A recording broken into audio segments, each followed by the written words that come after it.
আমরা একটা যুদ্ধের মধ্যে আছি। চুপ করো, একটু চুপ করো, কথা পুরো শুনতে হবে, তাহলে বুঝতে পারবা। আমরা একটা বড় যুদ্ধে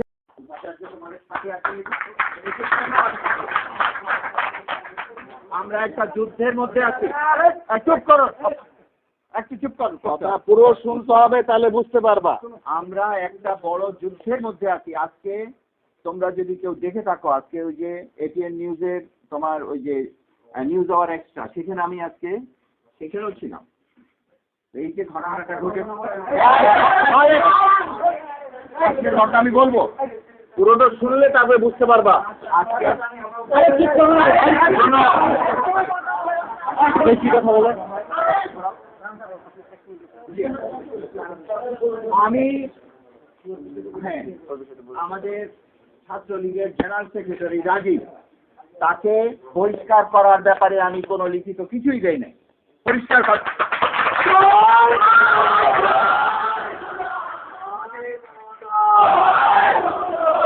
আমি শোনো, আরো শোনো, আমি যতদূর খবর পেয়েছি, যতদূর আমি আমার তাদের কাছ থেকে আমি যতটুকু রিপোর্ট পাইছি, এইখানে রাজীবের কোনো দোষী ছিল না, কোনো দোষ ছিল না।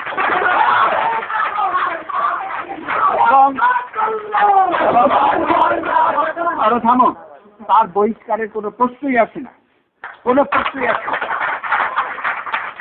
এবং আরো শোনো, আরো কিন্তু এই জাহাঙ্গীরনগর বিশ্ববিদ্যালয়ে এই যে বিএনপিপন্থী শিক্ষক, শুধু তারা না, এখানে আসছে তোমার শিক্ষক সমিতি, তারা কার্যকর পরিষদ, তারা নিজেরা মানে সেখানে বসে সভা করে সেখানে এসছে।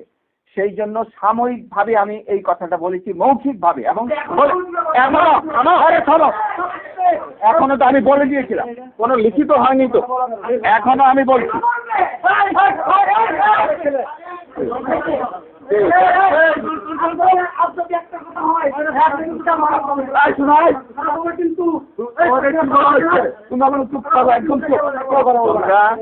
তোমরা ফিরে যাও এবং তোমরা বাঁশের লাঠি নিয়ে, তোমরা ওই যে দেখো না, ওই যে হেফাজত কি করেছে আজকে, এরা কি সাহস পেয়েছে, এই যে আসলো উপাচার্য ভবনের মধ্যে, সাহসটা কোথা থেকে পাইছে?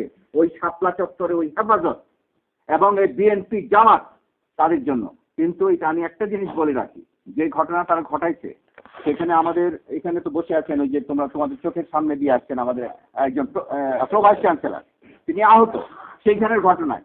সুতরাং এইটার বিরুদ্ধে তোমাদের বাঁশের লাঠি তৈরি করতে হবে এবং প্রতিরোধ করতে হবে। তোমরা সেইটা করো এবং সেটার জন্য আমরা সেই লড়াইয়ে নামো। আর এইটা আমি বলে দিচ্ছি, রাজীব কোনো ভুল করে নাই, বরঞ্চ সেখানে সে আমাকে গেছে, আমি তো নিশ্চিত হয়েছি। সুতরাং তার কিছু হবে না। এবং তোমরা আরো তোমাদের, আমি সেই কথাটা বলবো না, আমি বলতে পারি না, কিন্তু ছাত্রলীগ হিসাবে তোমাদের যা যা করার সেটা তোমরা করবো।